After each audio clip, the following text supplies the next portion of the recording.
Bonjour, dans cet exercice, on va essayer de calculer une petite somme. On a la somme pour k allant de 1 jusqu'à n de 1 sur k fois k plus 1 fois k plus 2. Bon, on pourrait s'amuser de façon différente. K égale 1 jusqu'à n, ça veut dire que k va prendre toutes les valeurs entières de 1 jusqu'à n, donc 1, 2, 3, 4. Et donc on peut s'amuser à remplacer au fur et à mesure k par 1, puis k par 2, puis k par 3. Sauf que d'une part, on ne sait pas jusqu'où on va, parce qu'on va jusqu'à n, et puis d'autre part, ça va vite être long. Donc en fait, quand on a une somme comme ça, il ne faut pas essayer de la calculer à la main, il faut trouver une astuce pour la calculer simplement, mais sans avoir besoin de remplacer le k ici. Il y a quelque chose auquel on pourrait penser, c'est que lorsqu'on a une somme, et surtout qu'on a une fraction avec un dénominateur comme ça, il y a un truc qui marche souvent bien, c'est de scinder le dénominateur en plusieurs parties. On appelle ça faire une décomposition en éléments simples. Plutôt que d'avoir un gros dénominateur comme ça qui est plein de multipliés, on pourrait se dire qu'on voudrait l'écrire sous la forme, alors le dénominateur, la fraction, on va essayer de l'écrire, 1 sur k fois k plus 1, k plus 2, ça c'est ce qu'on a, et on voudrait l'écrire sous la forme quelque chose sur k, plus quelque chose sur k plus 1, plus quelque chose sur k plus 2. J'ai un peu raté le dernier. Notre but, ça va être de trouver les numérateurs ici. En fait, l'intérêt de faire ça, c'est que k plus 1, k plus 2, quand k vaudra 1, là on aura 1, 2, 3. Quand k vaudra 2, là on aura 2, 3, 4, etc. Et en fait, ce qu'on appelle du télescopage. Il y a beaucoup de ces fractions qui vont s'annuler entre elles. Parce que quand lui vaudra 2, l'autre avant, il va les 2 au coup d'avant, donc ça se trouve, ils vont s'annuler entre eux. Et on a très intérêt en fait à faire ça, du moins à le tenter. Et en tous les cas, ça sera pas mauvais puisque ça va simplifier quoi qu'il arrive le calcul. Maintenant, la question c'est, comment est-ce qu'on peut trouver les a, b, c qui est au numérateur? Alors, il y a plusieurs façons de faire ça. Il y en a une qui marcherait très bien, c'est de remultiplier, de mettre tout le monde au même dénominateur ici, puis de faire de l'identification. Bon, ça sera un petit peu long. Il y a un truc qui marche vraiment mieux que ça, en fait, c'est d'annuler chacun leur tour les différents dénominateurs. Donc par exemple ici, le k, si on remplace k par 0, la première fraction va disparaître. Ou plutôt, si on remplace k par 0, on a un gros problème, on divise par 0. Donc ce qu'il va d'abord falloir faire, c'est qu'on va commencer par faire fois k. On va multiplier partout par k. Ce qui veut dire qu'à gauche, lui, il va disparaître. Lui, il va disparaître aussi. Là, on a un k qui va apparaître, et là, on a un k qui va apparaître. Et maintenant, on va pouvoir remplacer k par 0, de sorte à faire disparaître en fait tout le monde, sauf cette fraction-là, puisqu'il n'y a plus de k à l'intérieur. Donc en fait, on dit qu'on va évaluer la fraction, ou du moins l'expression, lorsque k vaut 0. À gauche, bon, lui, je l'ai mis 2 traits en dessous, il a disparu, il n'y est plus. Si k vaut 0, là, on a 1 divisé par 0 plus 1, donc divisé par 1 fois 2. 1 divisé par 2. Donc à gauche, on a 1 demi. Et à droite, on va avoir quoi? Si k vaut 0, là on a 0 et là on a 0. Les deux fractions partent, il nous reste que celle-là. Comme on a fait fois k, il n'y a plus de dénominateur ici, il reste que a. Et on trouve directement que a vaut 1 demi. On va refaire la même chose pour trouver le b qui est au milieu. Sauf que cette fois, on peut multiplier par k. C'est le dénominateur du b qu'on veut annuler. Donc on va multiplier par k plus 1. Partout. Ce qui fait qu'à gauche, hop, lui on le remet, c'est lui qui disparaît. Là, on a a divisé par k, ça revient comme au départ, sauf qu'on multiplie par k plus 1, comme on fait ça partout. Au milieu, le k plus 1 au dénominateur, il s'en va. Lui, on l'enlève à nouveau, puisqu'on l'avait rajouté, mais on revient au départ, et lui, pareil. Et à la fin, on multiplie aussi par k plus 1. Et maintenant, ce qu'on va faire, c'est qu'on va évaluer l'expression lorsque k vaut moins 1, de sorte à ce que k plus 1 soit égal à 0, et donc fasse disparaître beaucoup de monde. Donc là, on va remplacer k par moins 1. À gauche, ça nous fait donc, on se rappelle que le terme qui est au milieu, avec le double trait en dessous, il a disparu.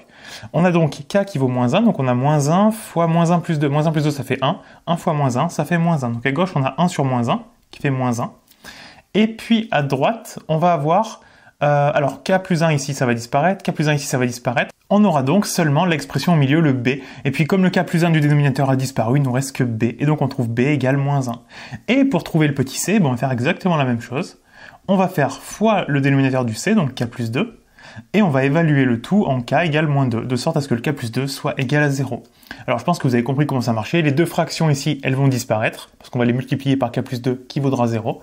La dernière, on aura uniquement le c, donc à droite on aura égal à c, et puis à gauche, le k plus 2, il s'en va, il nous reste donc k fois k plus 1 au dénominateur. Si k vaut moins 2, ça fait moins 2 fois moins 2 plus 1, donc moins 1. Moins 2 fois moins 1, ça fait 2. Et donc on trouve c égal à 1 demi. Autrement dit, notre somme de départ, c'est exactement la même chose que si on avait eu la somme de 1 sur... A, on a dit qu'il valait 1 demi. Donc 1 demi, divisé par k, donc 1 sur 2k, plus ensuite, on avait le b qui vaut moins 1. Donc moins 1 sur k plus 1, et le c, il vaut 1 demi, donc plus 1 demi sur k plus 2. Voilà notre somme réécrite différemment. Et de cette manière, il y a des chances qu'il y ait des choses qui se simplifient entre elles. Mais dans tous les cas, c'est beaucoup plus simple à gérer lorsqu'on n'a plus de multiplication au dénominateur. Ensuite, il y a quelque chose qu'on pourrait faire maintenant, c'est que lorsqu'on a une somme, enfin plein de morceaux qu'on ajoute, je vous donne la formule en général, somme de A plus B, c'est comme si on faisait la somme de A plus la somme de B. On dit que la somme elle est linéaire, c'est-à-dire qu'on fait la somme du premier plus la somme du deuxième, etc. Donc là-haut, on peut déjà séparer le tout en disant qu'on a la somme de 1 sur 2k, plus la somme de moins 1 sur k plus 1, plus la somme de 1 sur 2k plus 2. Ensuite, dans les trois sommes, on a des morceaux qui peuvent sortir. Parce qu'en fait, dans nos sommes, on se rappelle que la somme, elle dépend de k. Donc tout ce qui ne dépend pas de k dans la somme, on peut le sortir. Là, on a la division par 2 qui ne sert pas à grand chose, elle ne dépend pas de k, donc c'est une constante. On peut la mettre en facteur devant. 1 demi fois la somme des 1 sur k. Au milieu, c'est le moins 1 du numérateur. Donc on a moins la somme de 1 sur k plus 1. Et puis à la fin, à nouveau, on a la division par 2 qui peut sortir, ça fait 1 demi fois la somme des 1 sur k plus 2. Et on se rend compte de quelque chose, c'est que toutes nos sommes se ressemblent énormément. Ici, toutes nos sommes, elles vont de k égale 1 jusqu'à n. Toutes. K égale 1 à n et k égale 1 jusqu'à n. Et en fait, là, si vous connaissez, peut-être, vous devez la connaître celle-là. Ça, c'est ce qu'on appelle la somme harmonique. Les harmoniques, c'est 1 sur 1, plus 1 sur 2, plus 1 sur 3, plus 1 sur 4. C'est exactement celle-là. Alors, ce qu'on va faire, c'est qu'on va lui donner une notation pour que ce soit plus simple. On va l'appeler Hn. H pour harmonique, et puis n parce qu'on va jusqu'à n. Hn, c'est donc la somme des 1 sur k, pour k qui va de 1 jusqu'à n. Maintenant, on va essayer de donner celle du milieu, celle qui va de 1 jusqu'à n, mais de 1 sur k plus 1. Ce serait quelle somme? Est-ce que c'est exactement Hn ou pas? Eh bien, on va voir ça. En fait, notre somme du milieu, qui va de 1 jusqu'à n, de 1 sur k plus 1, ce qu'on pourrait faire, c'est faire ce qu'on appelle un changement d'indice. Parce que nous, la somme harmonique qu'on connaît, il n'y a que k au dénominateur. Et là, on a k plus 1. Donc, ce qu'on pourrait faire, c'est poser un grand J, par exemple, qui serait égal au dénominateur à k plus 1. Et puis, ce qu'on pourrait faire, c'est regarder dans la somme, parce que notre variable, c'était k. Donc ici, nous, ce qu'on voudrait savoir, c'est J, il va de où à où. Si k commence à 1, ça veut dire que J commence à 2, puisque J est égal à k plus 1. Donc, en fait, J, il commence à 2. Et lorsque k allait jusqu'à n, eh ben J va aller jusqu'à n plus 1. Donc, en fait, cette somme-là, c'est la même somme que d'avoir J qui va de 2 jusqu'à n plus 1 de 1 sur J. Autrement dit, on a à nouveau la somme harmonique, sauf que cette fois, elle va plus jusqu'à n, elle va jusqu'à n plus 1. Donc on aurait h n plus 1. Mais en plus, on a oublié, on a perdu le premier terme dans l'histoire. Là, on commence plus à 1 comme tout à l'heure, on commence à 2. Donc on a perdu le premier terme. Le premier terme, il valait 1, puisque c'est 1 divisé par 1, quand J vaut 1. On l'a perdu, donc il faut qu'on le retire. Donc en fait, cette somme-là, elle est égale à h n plus 1 moins 1. Et on peut faire pareil avec la dernière. Alors la dernière, je pense que vous avez compris maintenant, c'est exactement la même chose. K égale 1 jusqu'à n, 1 sur k plus 2. On va faire un changement d'indice. On va poser un grand L pour ne pas confondre avec le J par exemple. L égale k plus 2. Lorsque notre k commençait à 1, ça veut dire que notre L, quand k vaut 1, L va commencer à 3. Et il va aller jusqu'à n. K va jusqu'à n, donc L va aller jusqu'à n plus 2, puisque L vaut k plus 2. Et donc on va aller de 3 à n plus 2. Et donc on va avoir la somme des 1 sur L, de L égale 3 jusqu'à n plus 2. Autrement dit, on a à nouveau la somme harmonique, donc H, mais on va jusqu'à n plus 2. Et puis surtout, dans l'histoire, on a perdu le premier quand L vaut 1, et le deuxième terme lorsque L vaut 2. Le premier, il vaut 1, et le deuxième, il vaut 1 sur 2. Donc il faut qu'on enlève 1 et qu'on enlève 1 demi. Donc là, on va faire Hn plus 2 moins 1 moins 1 demi. Et de cette manière, on a réussi à exprimer toutes nos trois sommes en fonction du Hn, donc qui va nous simplifier, enfin du moins du Hn, presque du Hn, mais ça va nous simplifier la vie pour la suite. On a donc dit que la première somme, c'était Hn, donc là on aura 1 demi fois Hn. On a aussi dit que la seconde somme, c'était Hn plus 1, auquel on a retiré le premier terme 1. Et la dernière, ça fait 1 demi fois, on a dit que c'était Hn plus 2, auquel on retire 1, et auquel on retire ensuite 1 demi. Alors on est bien avancé, mais c'est toujours pas gagné parce qu'en fait ici on a à la fois des séries harmoniques de partout, mais c'est pas tout à fait les mêmes, elles vont pas jusqu'au même endroit. On a HN, HN plus 1, HN plus 2. Ça fait un petit peu penser aux suites quand on a du UN, du UN plus 1, UN plus 2. À la fois c'est la même suite, mais à la fois c'est trois inconnues différentes parce que c'est trois termes différents. Là c'est exactement pareil. Ce qui serait bien, c'est qu'on arrive à, plutôt que d'avoir trois H différents, c'est d'avoir toujours le même, par exemple HN. On pourrait essayer d'exprimer par exemple HN plus 1 en fonction de HN. Pour rappel, HN plus 1, c'est juste la somme harmonique, 1 sur 1, plus 1 sur 2, plus, etc., plus 1 sur n, plus 1 sur n plus 1. Voilà ce que c'est. C'est la somme harmonique, donc qui commence à 1, c'est les 1 sur k, avec k qui va de 1 jusqu'à n plus 1. Donc on a 1 sur 1, plus 1 sur 2, etc., et on va jusqu'à 1 sur n plus 1. Mais on remarque un truc là-dedans, c'est que ça, lorsqu'on va jusqu'à 1 sur n, ça c'est hn. Donc en fait, hn plus 1, il est juste égal à hn, auquel on ajoute un terme en plus qui est 1 sur n plus 1. Et de la même façon, hn plus 2, eh ben on aura la même chose qu'au-dessus, sauf qu'on ne va pas s'arrêter à 1 sur n plus 1, on va jusqu'à 1 sur n plus 2. Donc là, on aura plus 1 sur n plus 2. Et donc à nouveau, là, on aura hn, auquel on ajoute 1 sur n plus 1 et 1 sur n plus 2. Donc là, ça fera hn plus 1 sur n plus 1 plus 1 sur n plus 2. Mais de cette manière, on va avoir que du hn de partout, donc ça va être beaucoup plus simple à gérer. Si on revient donc à notre écriture, on aura donc un demi hn, ça bouge pas.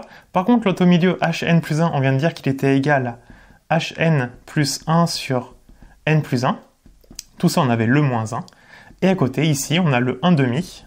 Facteur 2, on avait hn plus 2 qui vaut donc hn plus 1 sur n plus 1 plus 1 sur n plus 2. Auquel on retire, alors moins 1, moins 1 demi, ce qu'on va faire, c'est qu'on va le calculer, on va pas le garder comme ça. Moins 1, moins 1 demi, ça fait moins 2 demi, moins 1 demi, ça fait moins 3 demi. Donc là, on a moins 3 demi. Et maintenant, ce qu'on va faire, c'est qu'on va tout développer pour regrouper un maximum de choses, parce que des hn, il y en a plein d'endroits, donc on risque de pouvoir les mettre ensemble. Et avec un peu de chance, même, ils vont s'auto-annuler, ils vont se simplifier entre eux. Ce qu'on va faire, juste avant d'aller un tout petit peu plus loin, prenez 2 secondes pour mettre un petit pouce en l'air, voir un commentaire, ça soutient la chaîne, ça fait vraiment plaisir. Et tout de suite, on passe à la suite. Et maintenant, donc, il ne nous reste plus qu'à développer tout ça. Alors, on a 1 demi hn. Ensuite, le moins devant une parenthèse, un moins devant une parenthèse change le signe de chaque morceau de la parenthèse. Donc, hn va devenir moins hn. Le 1 sur n plus 1 va devenir moins 1 sur n plus 1. Et le moins 1 va devenir plus 1. Et ensuite, on a le 1 demi à distribuer sur toute la parenthèse. Donc, ça fait 1 demi hn. 1 demi fois 1 sur n plus 1, ça fait 1 sur 2 fois n plus 1. Comme on divise par 2, le 2 il va au dénominateur. L'autre à côté, le 2 il va à nouveau aller au dénominateur, 2 fois n plus 2. Et à la fin, moins 3 demi fois 1 demi, le 2 va multiplier le dénominateur, donc ça fait moins 3 quarts. On a tout ça. Et regardez ce qui se passe. 1 demi hn plus 1 demi hn, ça fait 1 hn. Moins 1 hn, les hn, ils s'en vont. Il nous reste donc le moins 1 sur n plus 1 ici. Ensuite, on a le plus 1 demi n plus 1, plus 1 demi sur n, fois n plus 2 en bas. Et on peut regrouper les autres parce qu'on a le plus 1 ici, moins 3 quarts à la fin. 1 c'est comme 4 quarts moins 3 quarts, ça fait plus 1 quart. Et puis là, ce qu'on peut faire, c'est regrouper peut-être les deux premiers, ils ont le même dénominateur, sur n plus 1. Lui, il y est moins une fois, et lui à côté, il y est plus 1 demi. Moins 1 plus 1 demi, ça fait moins 1 demi. Donc en fait, on a moins 1 sur 2 fois n plus 1. Ensuite, on a 1 sur 2 fois n plus 2, et on a le plus 1 quart. Et on a calculé notre somme.